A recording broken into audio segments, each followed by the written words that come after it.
abantwana bamaIsrael eGibhithe. Kodwa uverse 10 sengathi uthi uyaphika manje ngathi usho enye into. Uthi hamba Mose ngiyakuthuma wena bazokhishwa wona.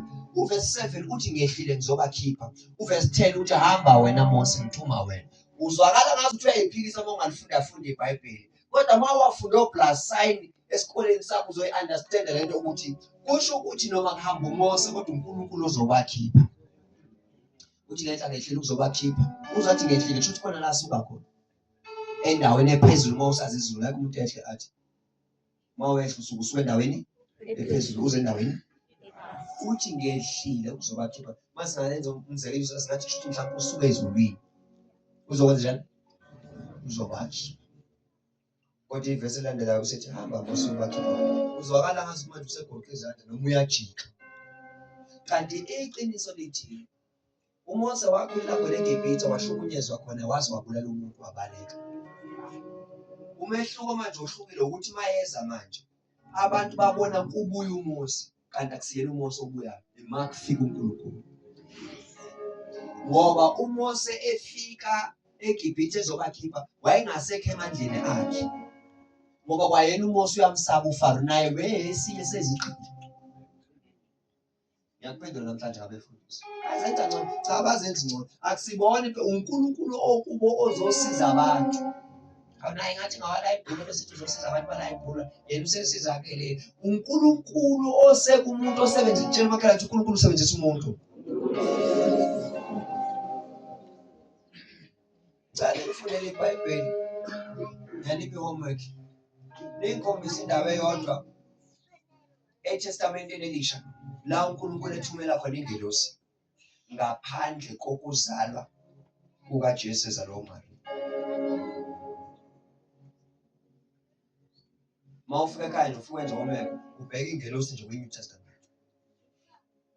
uNkulunkulu usebenzisa izinceku zakhe athi Amos 3 verse 7 uNkulunkulu akenzi lutho engakazisanga izinceku zakhe abaprofeti. Ngaprofeti namhlanje ebusuku. Prophet noma nayisabe iprofeti. Angenzi lento ama-ID number imkhuba leyo, imkhuba lokho akusikho prophet. Angenzi lento wena igama lakho ubani. Wena i-ID number wena uhleli kuthanga akusikho prophet ukubhula lokho. Uprofeta according to 1 Corinthians chapter number 14 iBhayibheli ukhuluma ngelimi zakhe yena uprofeta wakhe ibandla sikhuluma isiprofeta esakhayo esikunika i-direction hayi ukutshela ubani. Nawe sokuxhuma ubani uzama imina manje into ekushayisako ukuzama nawe igama lakho.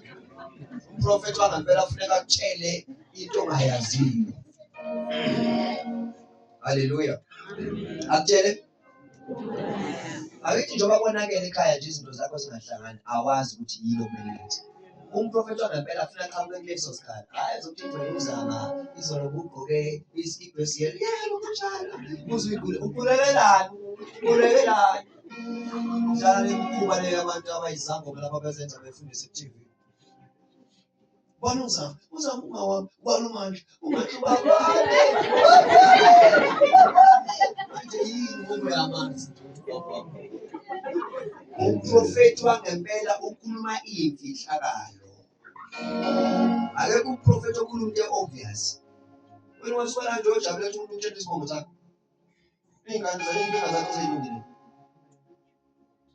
uNkulunkulu makasitshele lokho esingakwaziyo ukuze impilo zethu zizolunga. Ngoba lokho esesikwaziyo siyakwazi. Ngizaqhubeka umama. Can I prophesy? Prophesy. Your father is a male, your mother is a female.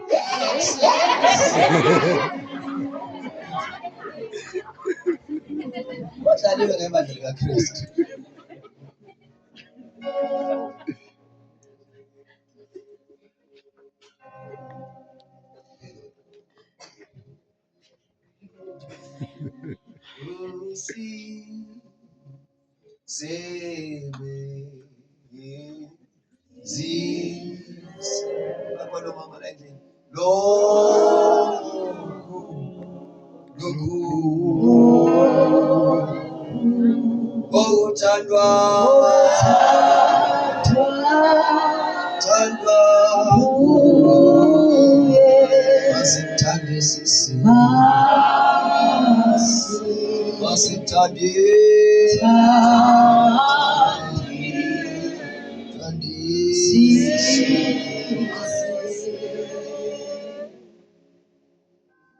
masitshele lokho singakwaziyo.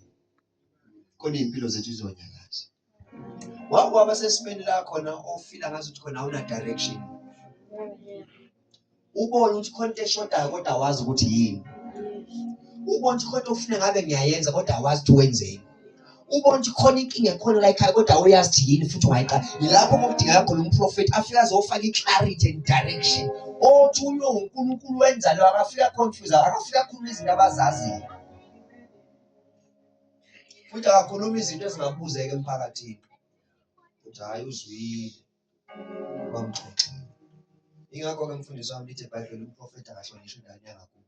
Ngoba engathi noma khuluma ama-details kuthiwa awuyazi nje uhlala la. Ingakho lithi eBhayibheli athi uJesu by prophet has no honor in his own hometown. Ayithe basi. Futhi ngeke uboneke abantu basebephambanisa ivesi. Lithi a prophet. Ngokuprofeti umuntu okhuluma iy'mfihlo. Baredi.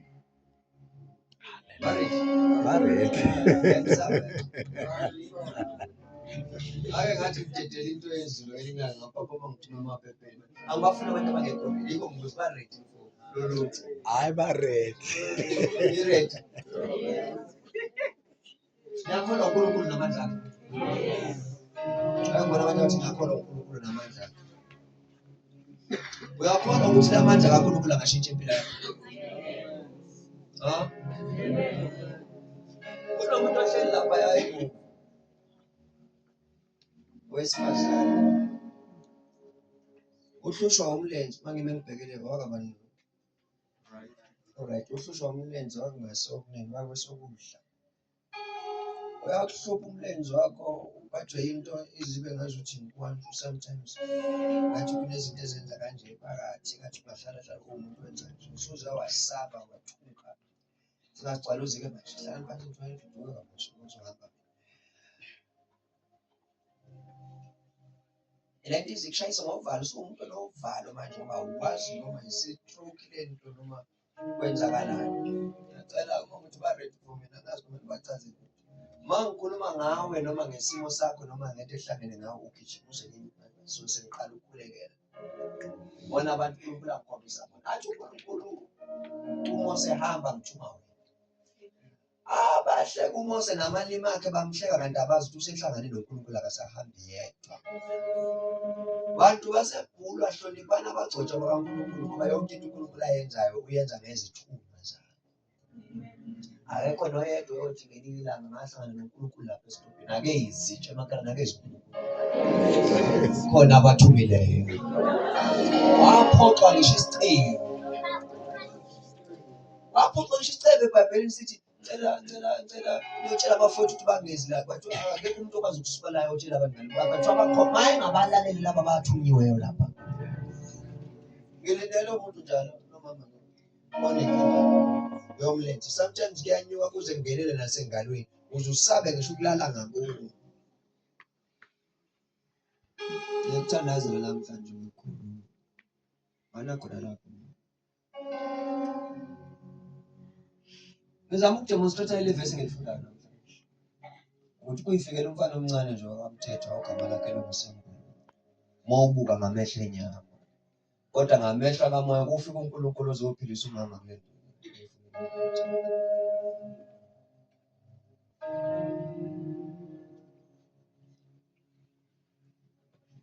Efemelini yakho mama kunomuntu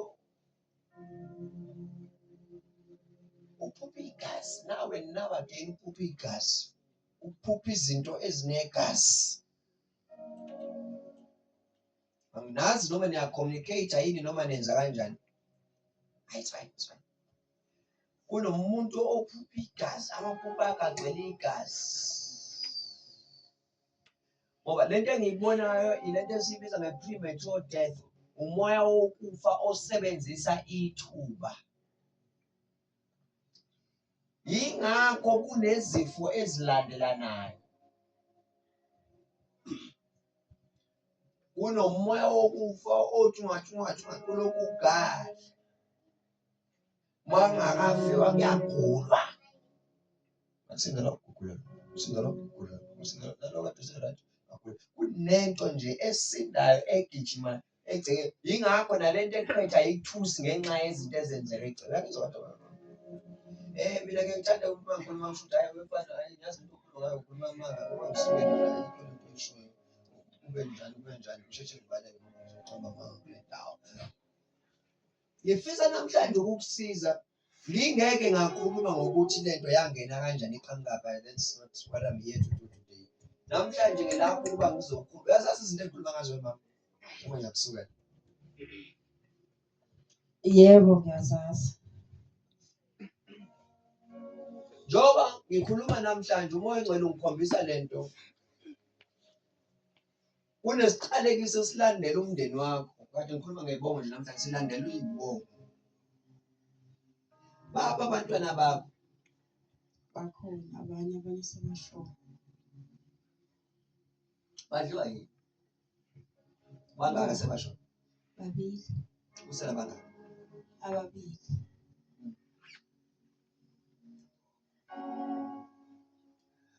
ngibona umuntu lana umuzi or men's ngiyibona i-writing ngibhalela ukuthi ubhale kanjani ubhale ngathi udokotela nomuntu ubhalela muzi or men's bani muzi noma men's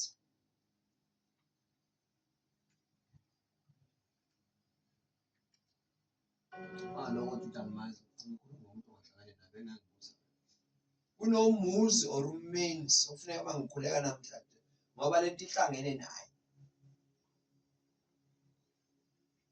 kumanje omunye bantwana bakho akaphile njengoba ngikhuluma nje unani ukuhlushwa isisu nje ngathi siyamluma siyamphatha sifuna ukumkhipha nje sihlabe kungakudleki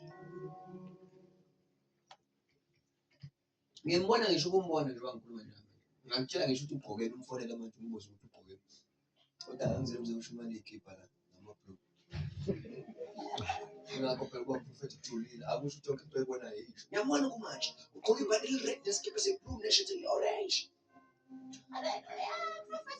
ngizozenzani iy'nkipha nasi isiqalekiso ofuna sizikhansele siyeke indaba yethu this is why a grown prophet also knows what ukuthi awukhulumi yonke into oyibonayo okunye akubuka nje ungasho lutho uNkulunkulu ukukhombisa ukuthi wazi ukuthi udila nani noma uthandazi wazi ukuthi udila noshimona namadimoni azivale uma okufa ekhaya ubani ongasebenzi uyena nongaphilile kodwa sebenza kodwa phela umsebenzi ngendlela engacacile nje enyangeni eziningi siyazana yini wemama sike sahlangana ngaphandle kwetende ngathi uzothi bese ngithi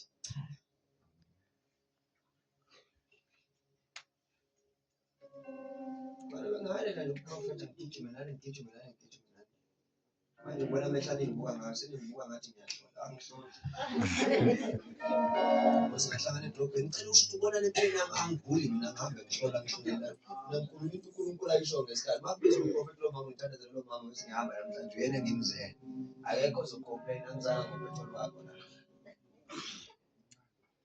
moya kaNkulunkulu uphephetha la uthandayo namhlanje usuku lakho lokukhululwa ngoba kunezinto ezinhle okufuneka zenzeke lapha kuleli yakhaya la